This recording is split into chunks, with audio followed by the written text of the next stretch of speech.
Bueno, comenzamos. Nosotros estamos en la clase, según el sílabus de la parte que estoy haciendo del curso, estamos en la clase número 4, forma y formalismo, y los conceptos jurídicos. Las lecturas para la clase de hoy eran el texto de Jhering, una famosa sección de uno de sus libros más grandes, que es El espíritu del derecho romano, sobre formalismo. O sea, la sección es sobre formalismo, el libro es El espíritu del derecho romano. Esta es una sección famosa de ese libro. Y un texto, una parte de la forma del derecho mía. Pero antes de eso, me gustaría completar una parte de la explicación a partir del texto de Atilla que discutíamos la clase del lunes pasado. Lo que observábamos, siguiendo el argumento de Atilla, era que el razonamiento formal en el caso del matrimonio, la forma era una manera que el derecho entregaba a las personas para que las propias personas especificaran el modo en el cual el derecho, o con el modo en el cual el derecho iba a tratar su relación, ¿no? Si las partes contraían matrimonio, es decir, si las partes le atribuían a su relación el estatus formal de matrimonio, entonces el derecho le iba a tratar de una manera determinada, como una relación especialmente significativa, etc.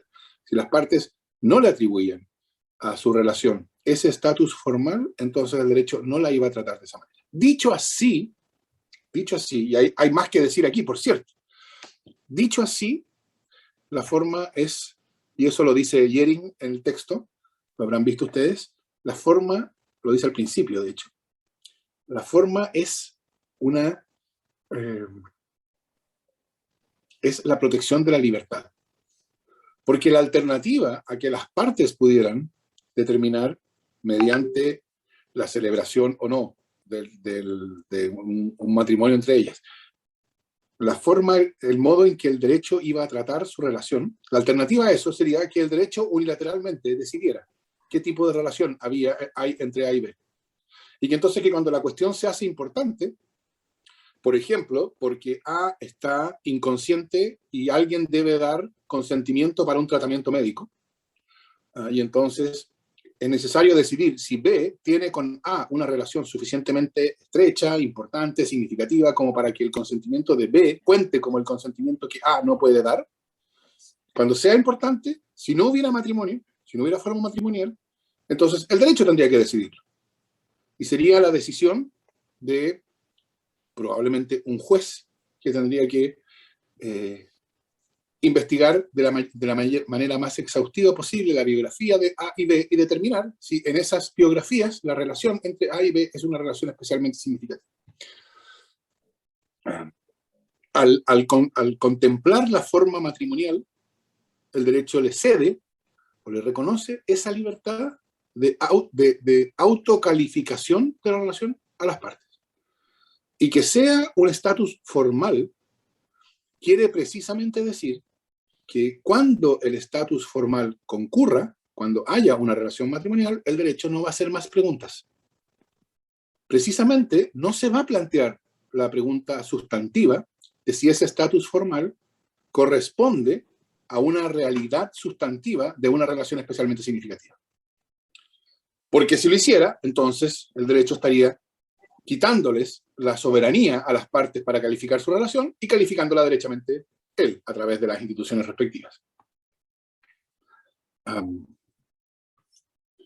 Esto se puede generalizar, ¿no? Piensen ustedes en un testamento. Un testamento también es un acto formal, a través del cual una persona declara su voluntad respecto del modo en que sus bienes se van a distribuir después de su muerte. El hecho de que el testamento sea tratado como un acto formal quiere decir la voluntad de una persona sobre cómo se van a distribuir sus bienes después de su muerte solo vale ante el derecho en la medida en que haya adoptado forma testamentaria, en la medida en que se haya manifestado a través de un testamento. Si hay un testamento y el testamento es válido, el derecho no se va a hacer más preguntas.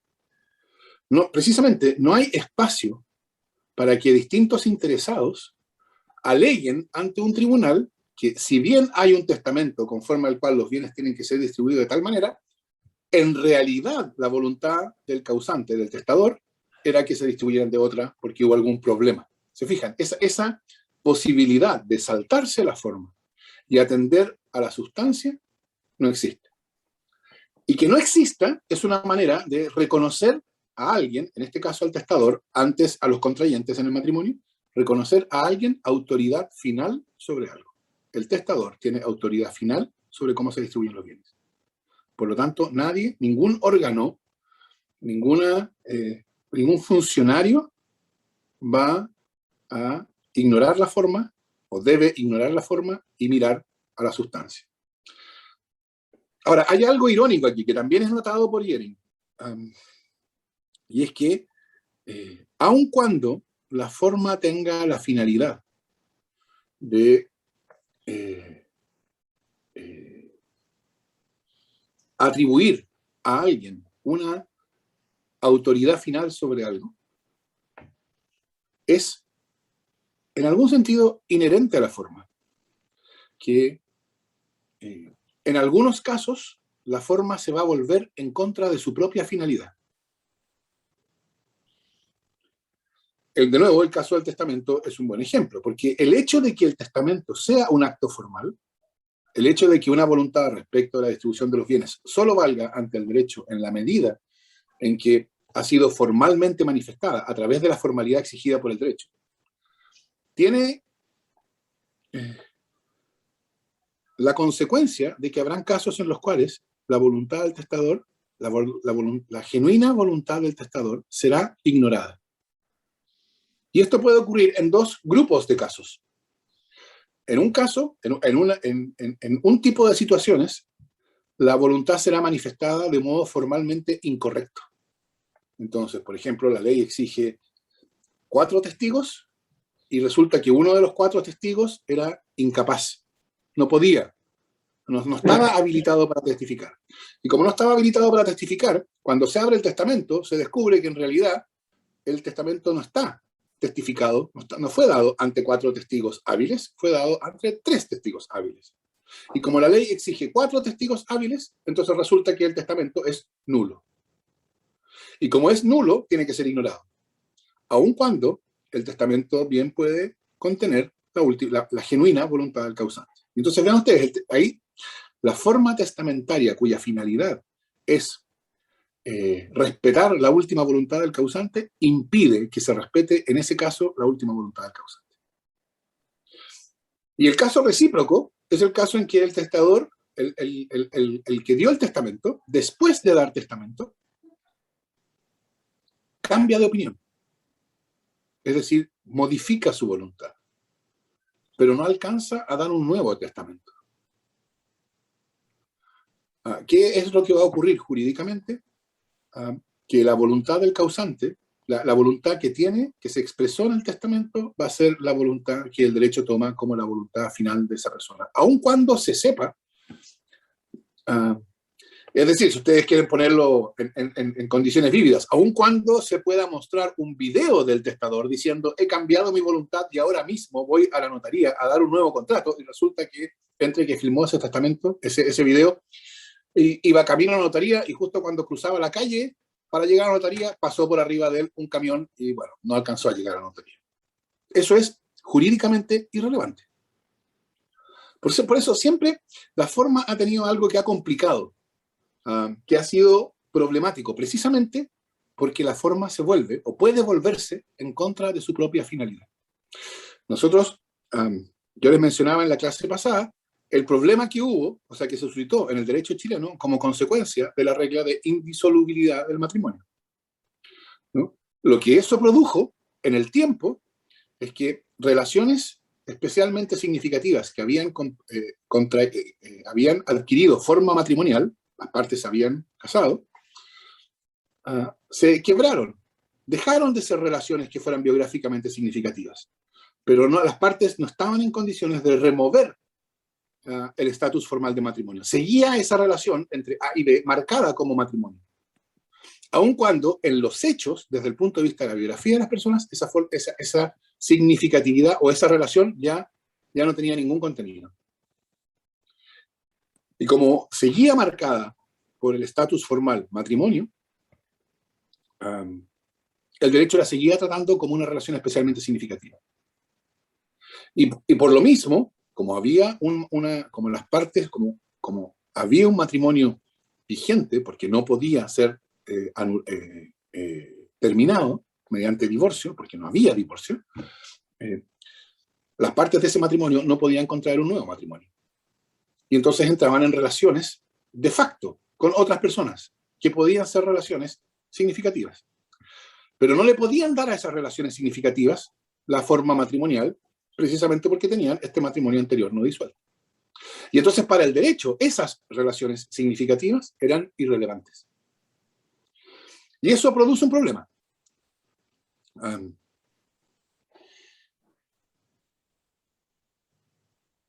Esto muestra que en el sentido en que nos interesa a nosotros, la forma, o especialmente el razonamiento formal, tiene ciertos supuestos. Y es especialmente importante tener presentes esos supuestos, porque esos supuestos no son supuestos conceptuales o teóricos, son supuestos sociológicos de la forma. El razonamiento formal es una característica de una práctica jurídica. Estoy usando práctica aquí en el sentido en que lo discutíamos en el curso del primer semestre, ¿no? A la Rawls o a la Hart, ¿no? Una práctica en el sentido hartiano. La práctica jurídica está constituida por la regla de reconocimiento, que es una regla social, etc. Y tiene entonces ciertas condiciones sociales de existencia. Atiyah da un paso más allá del punto hartiano de la regla de reconocimiento, etc. Atiyah dice que esto es lo que yo les mencionaba al principio de lo de Atiyah, que el razonamiento formal parece ser un razonamiento que atiende a lo accidental e ignora lo fundamental. Es accidental que hayan 4 testigos que validan el testamento. Desde el punto de vista de cuál es la última voluntad del causante, es accidental. Es accidental que una relación entre 2 personas tenga forma matrimonial o no. Lo que es relevante en el primer caso es que sea la última voluntad del causante, y en el segundo caso es que corresponda a una relación especialmente significativa. Eso es lo sustantivamente relevante. El derecho no atiende a eso, atiende a la forma. El supuesto de esto es que atendiendo a la forma se va a identificar correctamente la sustancia. Ese es el argumento de Atiyah, ¿no? Si el derecho mira al estatus matrimonial, identificará correctamente las relaciones especialmente significativas. ¿Pero esto qué quiere decir? En la formulación de Atiyah, que a mí me parece una formulación especialmente clara, el supuesto es que lo voy a decir así, sin decir aguabá, o sea, en frío, y ustedes no van a entender nada, y yo voy a volver sobre la frase y espero que sea más transparente. La idea es la siguiente. El supuesto de la forma es que las razones de sustancia que la forma obliga a ignorar al momento de la decisión, por ejemplo, del juez, han sido, sin embargo, tomadas en cuenta y decididas por otra persona u otras personas en otro momento. Y que entonces el juez le debe respeto a esa decisión anterior. No, ese es el supuesto. El supuesto es, la forma lleva a ignorar razones de sustancia. Supongo que los que tengan la cámara prendida, si vamos bien, pueden asentir con la cabeza, ¿sí? Y si no entienden nada, pueden dejarla quieta o poner cara de... para que yo tenga el feedback natural que se da en la sala, pero que no se da por... Entonces, la forma obliga a quien decide, pensemos típicamente en el juez, obliga a quien decide a ignorar las razones de sustancia. ¿Estamos bien, no? ¿Qué pasa con esas razones de sustancia? Atiyah dice, bueno, el supuesto de la forma es que esas razones de sustancia, que no son consideradas por el juez, que son excluidas por el juez, fueron consideradas por otro, en otro momento. Entonces, la cuestión de si la relación es especialmente significativa, que va a ser ignorada por el juez, que va a mirar solamente la forma matrimonial, fueron consideradas por las partes al momento de casarse, de contraer el matrimonio. Ellas decidieron. Ellas analizaron esas razones sustantivas y decidieron que era una relación especialmente significativa. Las razones sobre cuál es la última voluntad del causante, qué es lo que el causante realmente quiere. Causante se llama la persona que muere y cuya sucesión se abre, ¿no? Que se abre su testamento, etc. El nombre jurídico es causante. La pregunta por si esa es la genuina voluntad del causante no se la formula el juez solo mira la forma testamentaria. La pregunta, ¿quién se la formula? Bueno, el causante cuando da el testamento, ¿no? Cuando está escribiendo su testamento, él mismo está validando que esa es sustantivamente su voluntad. Piensen ustedes en un contrato. ¿Ah? El juez no se va a preguntar al momento de ejecutar el contrato, al momento de hacerlo cumplir en el juicio, el juez no se va a preguntar si el contrato es un intercambio justo. El juez no se va a preguntar si la cosa por la cual el comprador pagó 1.000 valía efectivamente 1.000. Salvo en casos, por supuesto, extremos de lesión enorme, etc. Pero esos casos podemos dejarlos de lado por ahora. Por regla general, la pregunta por la justicia del intercambio no es una pregunta para el juez. El juez se va a preguntar si la formalidad del contrato, si el contrato es válido. ¿Quién se pregunta por la justicia del intercambio? ¿Cuándo la cuestión de la justicia del intercambio es relevante? ¿Ven ustedes? Cuando las partes están negociando y celebran el contrato. Cuando el comprador decide, o una parte decide celebrar un contrato de compraventa y pagar 1.000 a cambio de una cosa, y el vendedor decide entregar la cosa a cambio de los 1.000 que el otro le ofrece, y de ese modo se encuentran las dos voluntades y se celebra el contrato, bueno, ambas partes han decidido que ese contrato, ese intercambio de esa cosa por 1.000 les conviene. Ellas han decidido que el intercambio es justo. Entonces, fíjense ustedes, cuando llega el momento para que el juez decida si el contrato es válido, la pregunta por si el intercambio que el contrato contiene es justo, es una pregunta que ya está respondida. Fue respondida por las partes cuando celebraron el contrato. Cuando la pregunta por la significatividad de la relación surge, para el juez, esa pregunta ya está respondida. Fue respondida por las partes al atribuir forma matrimonial a su relación. Cuando la pregunta por la última voluntad del causante surge, esa pregunta ya está respondida. Está respondida por el testador al dar el testamento. Por lo tanto, el juez no es que niegue, y esta distinción va a ser importante más adelante en el curso, no es que niegue la relevancia de las consideraciones sustanciales. La forma no niega la sustancia. La forma desplaza la consideración de la sustancia a quien le corresponda. A las partes en el contrato de matrimonio, a los que celebran el contrato de compraventa, al testador cuando testa, etc.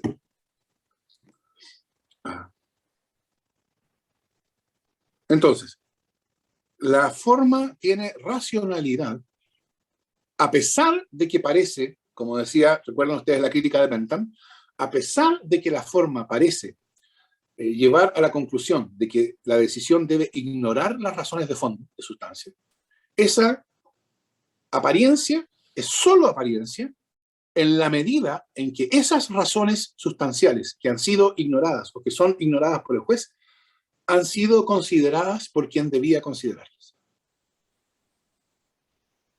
Y por lo tanto, la forma ahí es no negación de la sustancia, sino desplazamiento de la sustancia. Se desplaza desde la decisión del juez a la decisión de las partes, del testador, etc. Ahora, ¿es verdad esto? Es verdad que la forma es desplazamiento y no negación. Así nos vamos a referir a esta idea de ti, ¿no? Vamos a decirlo de la siguiente manera. Pues yo lo voy a decir de la siguiente manera, por lo tanto es importante que ustedes entiendan lo que yo estoy significando con eso. Yo voy a decir, en otros momentos, porque vamos a volver a este punto, yo voy a decir, una de las condiciones de estabilidad de una práctica de razonamiento formal es que la forma o ese razonamiento sea desplazamiento de la sustancia y no negación de la sustancia. ¿Está claro el argumento hasta ahora? Por favor, si hay alguna falta de claridad, pregunten ahora. Este es el momento, porque como esto va a ser importante para lo que viene, la confusión, si hay una todavía, va a ser exponencial. ¿Puedes repetir lo último que dijo? Que la confusión va a ser exponencial. No, en relación de que no niega y desplaza. Lo que dije es, a ver, vamos por parte, vamos por proposición, una a una, y si hay alguna que no se entiende, reclamen. Uno, el razonamiento formal supone ignorar la sustancia. Si no hay reclamos, asumo que está claro. Dos, por consiguiente, el razonamiento formal parece irracional, porque sugiere o lleva o induce a quien decide a no considerar lo que es importante y sí considerar lo que no es importante. ¿Estamos bien? Tres, eso es solo apariencia en la medida en que las razones de sustancia que no son consideradas por el juez, que son excluidas por la forma, hayan sido consideradas en otro momento por otras personas, en otro procedimiento, etc. De modo que el hecho de que las razones de sustancia no sean consideradas por el juez no debe ser entendida como negación de la relevancia de la sustancia, sino como desplazamiento de la consideración de esas cuestiones a quien corresponde.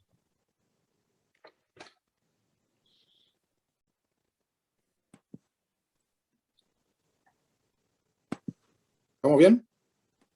El silencio, asumo que el silencio, el que calla otorga. Ahora, ¿de qué depende que esto sea así? Piensen ustedes en lo que llevó al surgimiento del derecho laboral, es decir, de una regulación especial protectora del trabajador para el contrato de trabajo. El contrato de trabajo, que es un contrato que se caracteriza por un vínculo de subordinación y dependencia de personas que trabajan en lo ajeno. El trabajador trabaja en lo ajeno bajo subordinación de alguien que le da instrucciones y de quien depende. Eso es lo que caracteriza a la relación laboral. Originalmente, la relación laboral estaba regulada, o se sometía en su regulación, a las reglas generales de los contratos, que están en el Código Civil. Esas reglas suponen que las partes de un contrato están en igualdad de condiciones, ¿no? Y que por consiguiente pueden negociar de igual a igual los términos del contrato. ¿Qué pasa con la relación laboral? Bueno, dadas las características de una economía o de un modo de producción capitalista, hay una asimetría entre el trabajador y el empleador, que hace que no haya igualdad de negociación entre ambos. Que los términos del contrato de trabajo, por regla general, son fijados unilateralmente por el empleador, y el trabajador solo tiene, sujeto a la coacción de las circunstancias, la posibilidad de decir sí o no.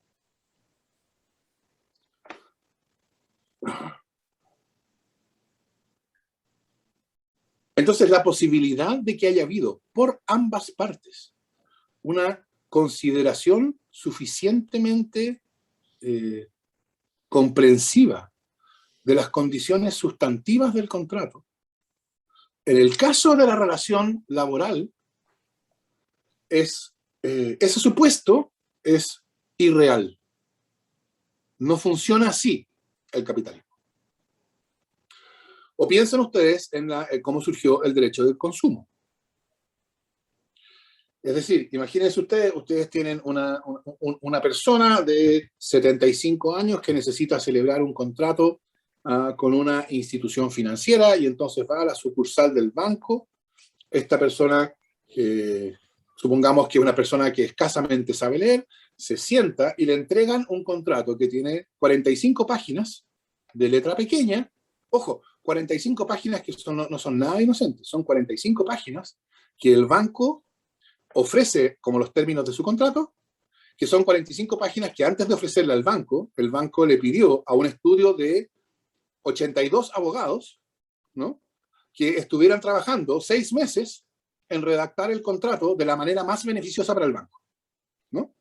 Y ese contrato, escrito por un estudio de 82 abogados en un trabajo de 6 meses, contratado por el banco, ese contrato se le entrega a esta persona de 75 años que escasamente sabe leer, y entonces el vendedor del banco le da vuelta al contrato, le indica la última página y le dice firme ahí, en la página 45.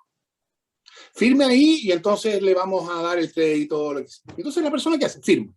Puede decirse que esa firma contiene o da cuenta de una adecuada consideración de las razones sustantivas que están detrás de los términos del contrato. Vean ustedes, el sentido común muestra que la respuesta es evidentemente negativa. Tal como no puede decirse de un contrato de trabajo en las condiciones normales de una economía capitalista, que el trabajador, al decir que sí al contrato, ha sopesado cuidadosamente todas las consideraciones sustantivas y las ha negociado de igual a igual con el empleador, tampoco puede decirse de este señor que llega a celebrar este contrato y que firma en la página 45 que ha considerado las razones de sustancia con cuidado. Esto no tiene que ver con un caso particular de una persona particularmente obtusa. Tiene que ver, en condiciones de consumo masivo, no puede suponerse que las partes han tenido la posibilidad, sobre todo la parte, el consumidor, no ha tenido la posibilidad de considerar todas las razones de sustancia. En condiciones del trabajo en una sociedad capitalista, no puede asumirse que el hecho de que el trabajador diga sí al contrato significa una adecuada consideración de todas las razones sustantivas. Entonces piensen ustedes, ¿qué pasa cuando llega a juicio? Cuando el banco se va, demanda a esa persona por incumplimiento de la cláusula 132 que estaba en la página 37. El juez, ¿qué debería decir el juez en principio? O desde una lógica formal. El juez simplemente debería constatar que hay una cláusula que dispone que el consumidor tiene que tal deber, que está aprobado, que incumplió ese deber y que por consiguiente tiene que indemnizarlo conforme lo dispone la cláusula 172 en la página 41. Pero fíjense ustedes cómo aquí precisamente falla el supuesto fundamental de la forma.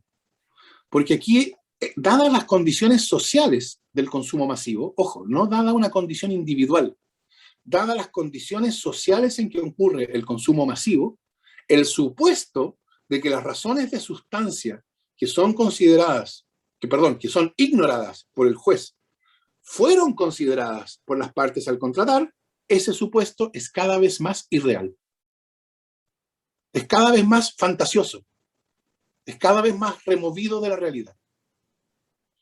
Y entonces el razonamiento formal, que el juez razone formalmente y le diga a este señor de 75 años, a quien el banco lo está ejecutando abusivamente, que le diga a él, mire, la verdad es que uno podría imaginarse que el juez le diga, la verdad es que yo veo que esta es una cláusula muy inconveniente para usted. Que yo no sé, dice el juez, no se me ocurre por qué usted habría dicho que sea esta cláusula. Pero la verdad es que usted la consideró. Y yo, por respeto a su voluntad y a su libertad, yo tengo que negarme a considerar las razones de sustancia. Porque es usted el que tenía soberanía, junto con la otra parte, para decidir esta cláusula. Y usted la decidió.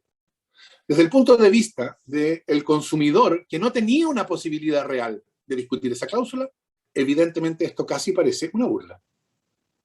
Y cuando lo que uno tiene no es un caso particular en que por alguna negligencia particular de un contratante ocurre esto, sino que ocurre esto por condiciones sociales a través de las cuales se organiza el consumo, entonces ya no es que el juez, por así decirlo, está implicando algo que parece una burla para un individuo. Ahora parece que el derecho es absurdo, ¿no? Es, bueno, o absurdo, o es pura opresión, etc., ¿no? Que hay algo fundamentalmente problemático en el derecho. ¿Qué fue cómo se solucionó, cómo se pretendió solucionar este problema? Bueno, mediante el surgimiento del derecho del trabajo y del derecho del consumo. Y entonces en el derecho del trabajo, la situación ya no se regula como el Código Civil, conforme a las reglas generales de contratación, se regula de una manera especial, atendiendo a la asimetría entre el trabajador y el empleador. Entonces, por ejemplo, hay ciertas condiciones del contrato que no se pueden renunciar por el trabajador. El trabajador no se puede comprometer a una jornada laboral mayor que un determinado. El trabajador no puede, el empleador no puede comprometerse a pagar una remuneración menor que una cierta remuneración. Y hay una serie de condiciones que valen aun cuando las partes hayan pactado lo contrario. ¿Por qué?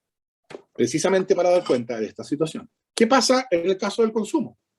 Bueno, algo parecido, ¿no? Hay ciertas condiciones mínimas, hay cláusulas abusivas. Aun cuando las partes las pacten, esas cláusulas no valen.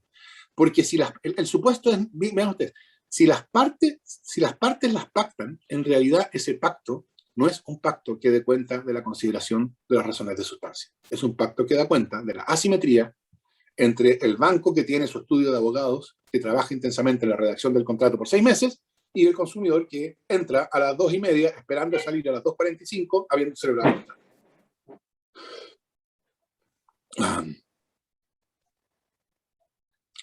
El derecho tiene distintos modos de asegurar este supuesto de Atilla. Recuerden, el supuesto es que la forma es desplazamiento y no negación de la sustancia. Un ejemplo más.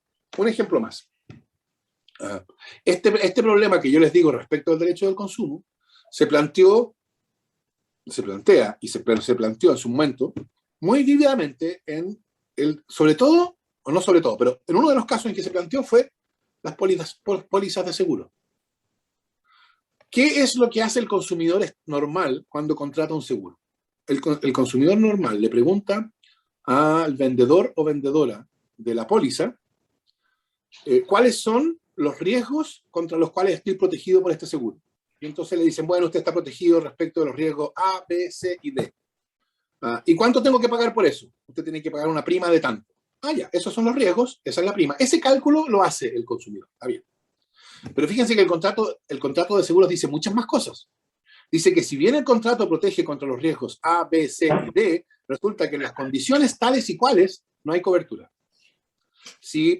Por ejemplo, si el asegurado no informa a la compañía de seguros dentro de las 24 horas siguientes al daño, entonces la compañía no paga. O, ya que estamos en eso, en vez de 24 puede ser 12 horas, o puede ser 1 hora, etcétera. ¿Se dan cuenta ustedes que en la redacción de un contrato de seguros hay un espacio enorme para abusos de este tipo? ¿Cuál es una de las soluciones que se ha dado? No estoy diciendo que sea la mejor, ¿eh? Pero la ley obliga a las compañías de seguro, o la ley prohíbe a las compañías de seguro ofrecer una póliza al público antes de que esa póliza esté visada por la Superintendencia de Seguros. Entonces, si una compañía de seguros quiere ofrecer una póliza al público, tiene que primero mandarla a la superintendencia y la superintendencia revisará el supuesto. Otra cosa es si funciona o no, ese no es el punto ahora. El supuesto es que la superintendencia de seguros va a revisar la póliza desde la óptica del consumidor, ¿no? Y va a buscar identificar estas cláusulas que están puestas ahí en perjuicio del consumidor y en beneficio de la compañía de seguros. Y le va a decir a la compañía, mira, esta cláusula usted no la puede poner en el contrato que ofrezca al público, esta otra tampoco, esta tampoco. Y entonces, ven ustedes, ahí esa es una manera de asegurar que se van a realizar las condiciones de Atilla. Porque está bien, dadas las condiciones del consumo, no va a ser el asegurado el que va a revisar esas cláusulas. Entonces, el asegurado no va a haber tenido la oportunidad real de considerar las razones sustantivas, pero sí la va a haber tenido la superintendencia. Y la superintendencia tiene cómo desarrollar la habilidad técnica, tener los abogados, los que necesita para poder hacer esa evaluación. Entonces, ahí hay una forma, una manera en que el derecho intenta asegurar las condiciones de la forma. Dado que no se puede descansar por las características del consumo masivo en sociedades como las nuestras, dado que no se puede descansar en que las partes hayan revisado las razones de sustancia, entonces hay que crear algún mecanismo que asegure revisión de las razones de sustancia. Y por eso entonces las compañías de seguro tienen que enviar a la superintendencia sus pólizas antes de ofrecerlas al público.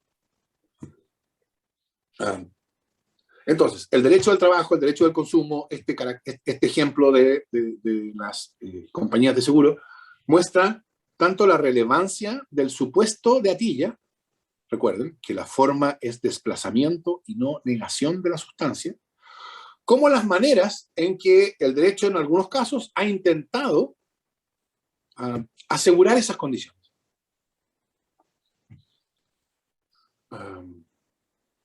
Porque cuando esas condiciones fallan y empiezan a ser vistas generalmente como que fallan, entonces la presión por eliminar el razonamiento formal va creciendo cada vez más. Eso fue exactamente lo que pasó en el caso del matrimonio en Chile. El divorcio llegó demasiado tarde.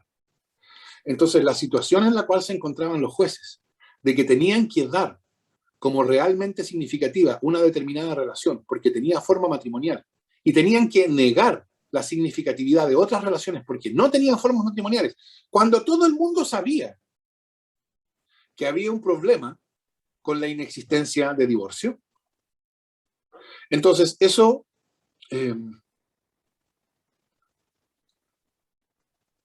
hace que la presión por ignorar la forma para el juez sea una presión que es cada vez más fuerte.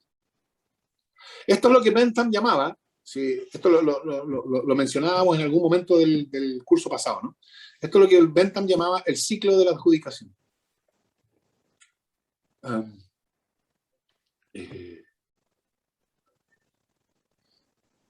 Porque en esta situación el razonamiento formal implica, como decía Bentham en una frase alambicada, decía, implica que los jueces se acostumbran a acumular miserias sobre las cabezas de quienes no las merecen, a sabiendas de que no las merecen. Y eso, acumular miserias sobre las cabezas de quienes no las merecen, a sabiendas de que no las merecen,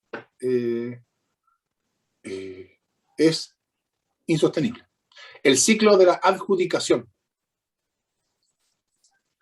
La idea es la siguiente. Al momento inicial, la forma funciona bien, porque se cumple el supuesto de Atilla, y entonces la forma es desplazamiento, no negación de la sustancia, y entonces los jueces simplemente deciden conforme a la forma. Y declaran matrimonial, significativa las relaciones matrimoniales, no significativa las relaciones no matrimoniales, pero como los supuestos de la forma se cumplen, entonces el sistema funciona bien. Las decisiones son suficientemente, entre comillas, justas. Pero pasa algo como lo que pasó en Chile. Digamos, las costumbres sociales van cambiando y las relaciones matrimoniales empiezan a terminarse, ¿no? Eso es un dato de la sociedad, ¿no? En un momento, los matrimonios duraban, de hecho, para toda la vida. Ignoremos cuánta miseria privada eso significaba, cuánta dominación femenina, etc. Eso ignorémoslo, pero el hecho era que los matrimonios duraban toda la vida. Pero en algún momento las costumbres sociales empezaron a cambiar y los matrimonios dejaron de durar toda la vida. Pero la ley siguió tratando al matrimonio como indisoluble y eso empezó a crear cada vez más la situación en que los jueces se encontraban con que tenían que decir que una relación inexistente era matrimonial, era significativa porque era matrimonial, y tenían que decir que relaciones existentes no eran significativas porque no eran matrimoniales. Y entonces empezaban a decidir esos casos de un modo que no correspondía a la sustancia. Y no solo en uno o dos casos, sino empezaban a hacer algo socialmente relevante. Eso es lo que Bentham describía diciendo, ahí los jueces están acumulando miserias sobre las cabezas de quienes no las merecen, a sabiendas de que no las merecen. Y eso empieza a ser una presión para saltarse la forma. Y eso lleva a la desformalización, en fin, y eso es un problema. ¿Hay preguntas? Por favor.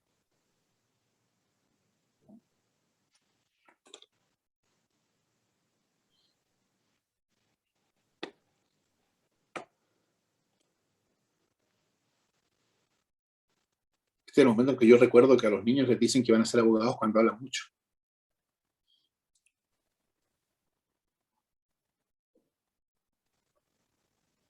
Está todo clarísimo.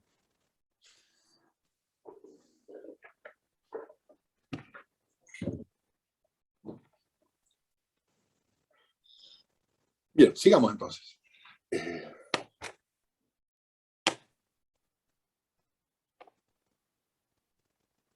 Ya, entonces, en lo que sigue de este curso, esto va a ser llamado la tesis de Atilla sobre las condiciones del razonamiento formal. Y va a ser descrito como que una de las condiciones del razonamiento formal es que la práctica social en la cual hay razonamiento formal pueda entender que la forma es desplazamiento, no negación de la sustancia.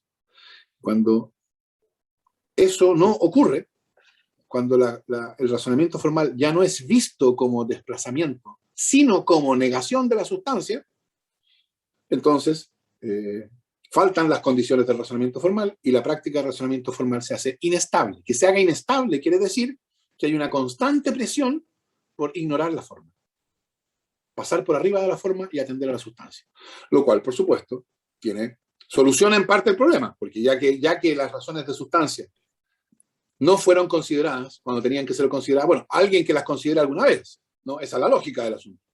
Pero por otra parte, implica que las partes pierden la libertad, la soberanía, que es de la que hablábamos al principio.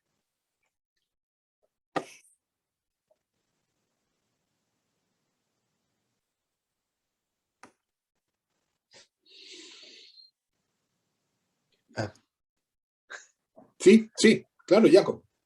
Tal vez uno podría decir que si tomamos el ejemplo del matrimonio del un lado y el contrato laboral del otro lado, que uno debe siempre mirar un poco a las consecuencias de la desformalización.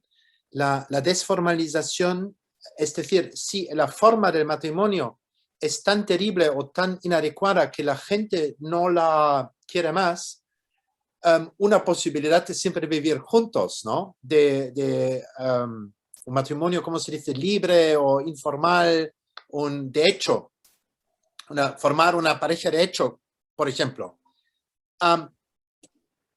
Eso es, digamos, eso es una solución no tan mala. Pero en el ámbito del derecho laboral, por ejemplo, si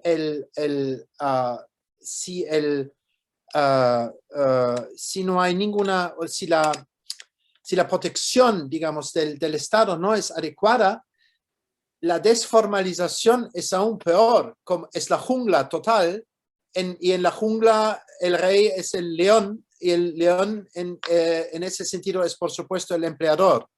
Es decir, si las relaciones laborales se juegan fuera del derecho laboral, son aún más brutales. Entonces uno debe siempre analizar muy bien de qué son exactamente lo que se produce si se, ¿cómo se puede descuidar o si se olvida esta relación atriana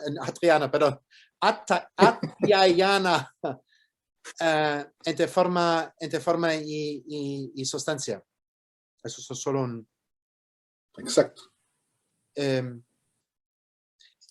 Hay que decir, y en un cierto sentido, hay también corrientes, digamos, o movimientos en la sociedad muy contradictorios.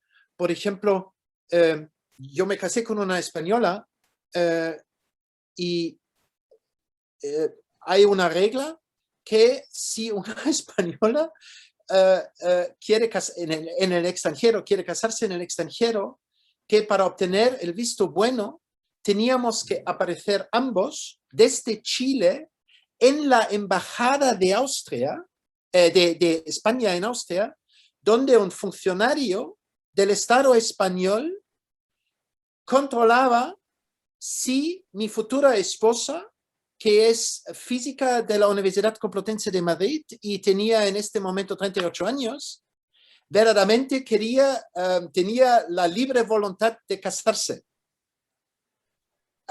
Entonces hay, en un cierto sentido, hay cosas muy raras que se están desarrollando en estos ámbitos que cada vez menos se tiene menos confianza, digamos, en lo que un sí es un sí o no, y ese tipo de cosas, que a mí me pareció completamente absurdo, pero así son las reglas. Como existen, por ejemplo, estos fenómenos y el argumento de los burócratas es siempre sí, había en el pasado abusos. Con eso yo puedo, por supuesto, justificar cualquier cosa, como yo tenía una vez llevar mi hijo que tenía 1 año por todo Santiago a la embajada de Austria para presentarlo físicamente al cónsul de Austria en Chile, como él me dijo que había abusos, y yo pregunté, ¿de qué sentido? Que la gente pedía papeles para niños que en verdad no eran austríacos. Y ahora, ¿cómo usted está averiguando que este es verdaderamente un niño austríaco por sus ojos azules y su pelo rubio? Y solo estoy, eso es un poco anecdótico, pero diciendo que hay muchos cambios, pero eso es muy interesante observar, y ese es un esquema muy útil de ver las cosas. Y en la realidad jurídica hay muchas cosas que se están cambiándose, pero con eso me caigo. No, muy bien, gracias, Jacob. De hecho, yo diría, esa regla matrimonial española a la cual tú haces referencia, claro que en su operación actual, dadas las condiciones actuales, parece tan absurda, uno puede bien entender Sí. la lógica con la explicación de Atilla, ¿no? Si el derecho español va a tratar a ese sí como un sí que da cuenta de una determinada juicio sobre las razones sustantivas, el tipo de relación, entonces el Estado español tiene que asegurarse de que las condiciones bajo las cuales ese sí se dio son las adecuadas. No estoy diciendo que el modo de asegurarse sea el modo adecuado en las condiciones actuales, por supuesto. Es como el ejemplo de una regla cuyo sentido uno alcanza a ver, pero que hoy día lo ha perdido.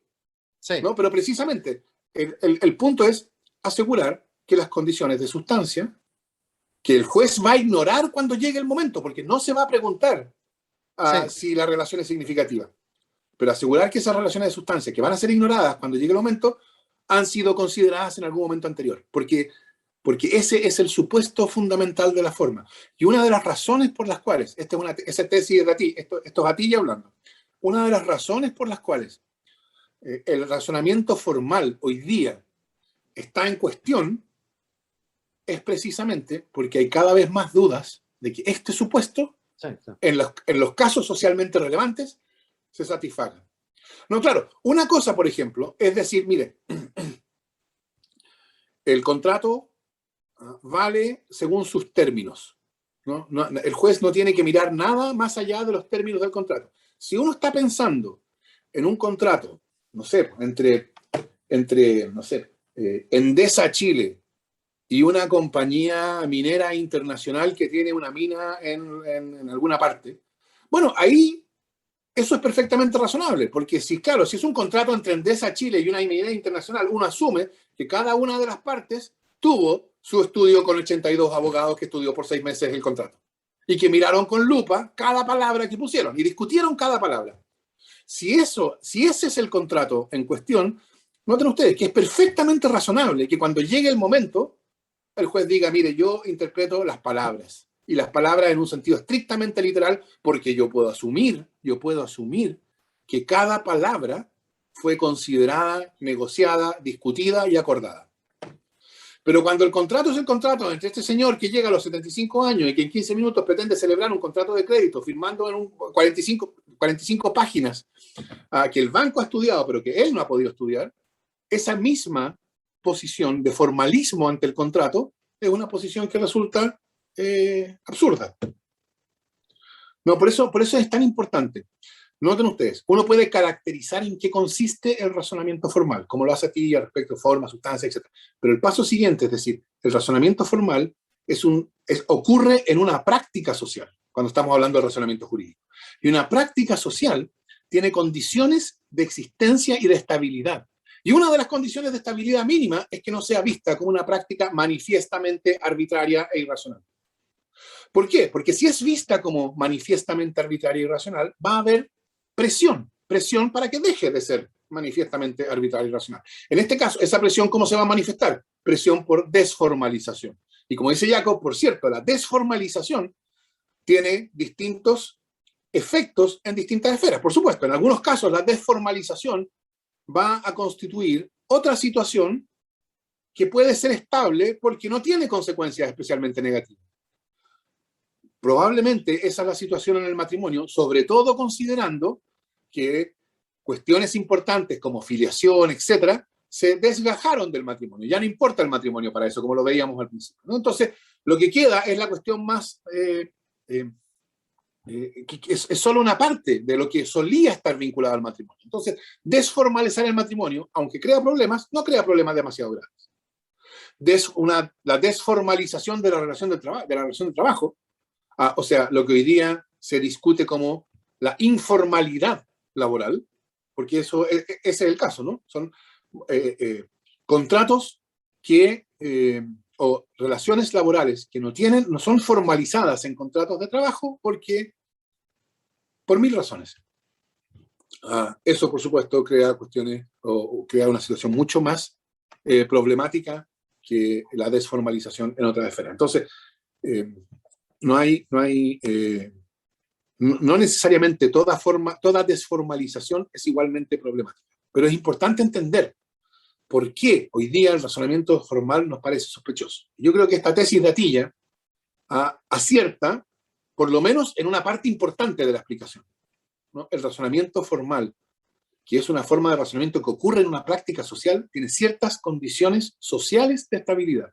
Y una de esas condiciones importantes es que lo que es negado en un momento no sea negado, sea desplazado. Las razones de sustancia que no son consideradas por el juez fueron o pudieron ser consideradas por alguien en otro momento, en otras consideraciones, en otra situación, etc. Esa es tal vez la razón por la cual, por ejemplo, los españoles vigilan tanto estos matrimonios con extranjeros en el extranjero, como ahí el matrimonio tiene todavía una consecuencia jurídica muy importante, que es el acceso a la nacionalidad española. Y con eso al sistema de seguridad social y todo eso. Y por supuesto, el grupo social que nunca va a abandonar el formalismo son los prócratas. Les encanta.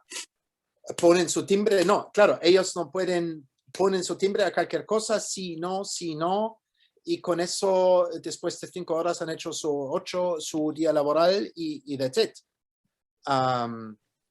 Pero claro, hay muchas cosas, mucho movimiento en ese sentido. Una de las cosas que dice Jhering ahora, nos quedan como 5 minutos de esta clase, pero me interesa mencionar este punto.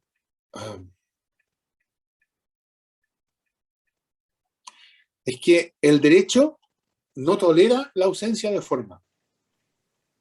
Y esto yo creo que está probablemente dicho con mayor radicalidad de la que se justifica. En ciertos casos el derecho sí tolera la ausencia de forma. Pero hay un punto en que el derecho necesita la forma. Entonces la desformalización, más allá de ciertas cuestiones localizadas, la desformalización es un problema para la estabilización del derecho.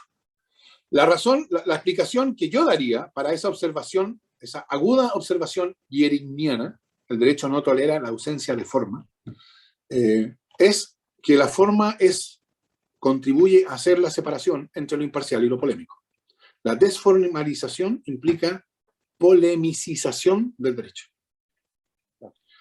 Porque yo creo que una de las características del derecho es que busca transformar sustancia en forma. Algo yo les mencionaba de esto en la clase pasada. Aquí podemos conectarlo con lo que venimos diciendo. Piensen ustedes en el caso del contrato.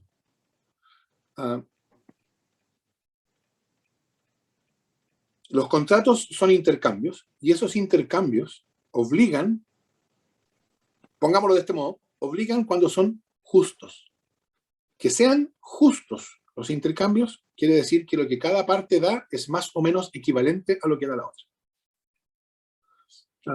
Pero por supuesto, ¿cuánto valen las cosas? Desde Hobbes, un punto bastante característico de la modernidad es que las cosas no tienen valor intrínseco. Las cosas valen lo que cada uno está dispuesto a dar por ellas. Entonces, si las cosas no tienen un valor intrínseco, si no hay un punto de vista objetivo e imparcial desde el cual especificar cuánto valen las cosas, ¿cómo podemos determinar que un intercambio es justo? En el sentido de que la prestación de uno es más o menos equivalente a la prestación de otro. Respuesta, fíjense ustedes, mirando a la transacción y sus prestaciones, no hay cómo decir si es un intercambio justo. Precisamente porque las cosas no tienen un valor intrínseco y solo valen en la medida en que las personas están dispuestas a valorarlas. Entonces lo que el derecho hace es crear una forma, crea una forma contractual. Y dice, mire, cuando haya un acuerdo de voluntades, cuando haya un intercambio aquí tomado como concepto económico, ¿no? Cuando hay un intercambio que se manifieste a través de la forma del contrato,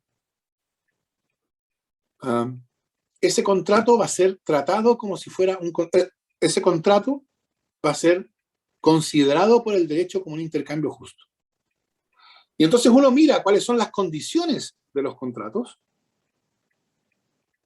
y están ahí las condiciones para asegurar o hacer probable que si hay contrato, el intercambio será justo.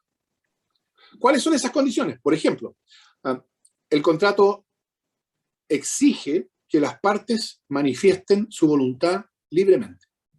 Si una de las partes ha engañado a la otra, el contrato es nulo. ¿Por qué el contrato es nulo si una de las partes ha engañado a la otra? Porque si ha habido engaño, lo probable es que el intercambio que contiene el contrato no sea un intercambio justo, que sea un intercambio en el cual el que engañó se beneficia y el que sufrió el engaño se perjudica, porque si no, ¿para qué hubo engaño? Si hubo una parte que amenazó a la otra, con una amenaza suficientemente grave, entonces el contrato es nulo. Si hubo una parte que celebró el contrato estando equivocada sobre aquello de lo que estaba contratando, para usar el ejemplo del Código Civil, pensó que estaba comprando una barra de plata y en realidad estaba comprando una barra de estaño, asumo que ustedes saben que la plata es muchísimo más cara que el estaño, entonces pagó precio de barra de plata, pero adquirió una barra de estaño, entonces si hay error, también el contrato es nulo. Si el contrato está prohibido por la ley, el contrato es nulo. Entonces, cuando uno revisa las condiciones de validez de un contrato, vean ustedes, las partes tienen que ser capaces, no pueden ser menores de 18 años. ¿Por qué? Porque los menores de 18 años son suficientemente inmaduros, no tienen sus capacidades cognitivas y volitivas desarrolladas lo suficiente, por lo tanto, cuando un menor dice sí, a lo mejor es demasiado típico que dice sí a lo que no le conviene. Entonces, tienen que ser capaces, tiene que haber un consentimiento que no está afectado ni por dolo, engaño, ni por fuerza, coacción, ni por error. Tiene que haber sido, no puede ser un contrato que esté prohibido por la ley. Si la ley exige ciertas formalidades, esas formalidades deben cumplirse por escritura pública, por escrito, etc. Entonces, cuando uno se pregunta, ¿para qué existen todas esas formalidades? ¿Cuál es el sentido de ellas? Una parte de la respuesta, no necesariamente toda, pero una parte de la respuesta es, si dos partes celebran un contrato satisfaciendo todas estas condiciones, lo probable es que el intercambio que ese contrato contiene sea un intercambio justo. Esa es la lógica del derecho de contratos, por ejemplo, que ilustra esta idea. El derecho no puede basarse en la sustancia. Una regla conforme a la cual los intercambios justos son obligatorios sería jurídicamente impracticable. Entonces, el derecho no puede descansar en la sola sustancia, por lo menos en muchos casos importantes. En ese sentido, el derecho no tolera la ausencia de forma. Y como no tolera la ausencia de forma, necesita formalizar estas relaciones. Y entonces, el intercambio, un concepto económico que no requiere una forma, el intercambio se formaliza en el contrato. Y el contrato como concepto formal tiene condiciones formales de validez cuyo sentido es hacer probable que la sustancia se satisfaga. Lo mismo vale para el testamento. Las condiciones formales de validez que exija tantos testigos, que el testador tiene que estar sano mentalmente, que tiene que ser capaz, etc. Todas esas condiciones son condiciones de validez formal de un testamento cuyo sentido es asegurar que la voluntad contenida en el testamento es efectivamente la última voluntad del causante. Es decir, que la sustancia coincide con la forma. ¿No? El derecho, de nuevo, aquí también, el derecho, para el derecho sería una solución extraordinariamente impracticable descansar en la sola última voluntad del causante. Imagínense que la regla fuera, los bienes se distribuirán como el causante haya querido al morir. Y eso se probará conforme a las reglas generales sobre la prueba. Entonces, vengan la parte con sus testigos, con su etcétera, y que se pruebe el hecho de que el causante quería que los bienes fueran para A y no para B. O sea, eso probablemente, desde el punto de vista de la posibilidad de tener sucesiones pacíficas y ordenadas, sería un caos. Acabaría con toda paz familiar en cuando hubieran sucesiones envueltas. En fin, estamos en la hora ya. Si me pasé 3 minutos, les pido disculpas. Para la próxima clase, tengo un minuto para abrir esto. En la próxima clase pasamos al capítulo 2 de mi parte, donde vamos a hablar ahora de la función judicial. Y vamos a mirar a la función judicial en los orígenes en la codificación, mirando a un famoso, un tanto ya antiguo, texto de François Genis, Métodos de interpretación y fuentes en derecho privado positivo, y vamos a mirar precisamente cómo se buscó cómo se configura institucionalmente la función judicial. Hemos ya discutido sobre el razonamiento práctico en contextos institucionalizados. Ese es el capítulo que termina ahora. Ahora, esos contextos institucionalizados se tienen que transformar en instituciones propiamente tal, en jueces, tribunales, parlamentos, legislación, etc. Y eso tiene su peculiaridad o sus condiciones especiales que lo vamos a discutir la próxima clase. Entonces, el texto de Genis, que se escribe Genis, para el lunes próximo. Ese texto está dentro de un archivo comprimido que está en la sección de material docente de la página de UCursos. Nos vemos entonces.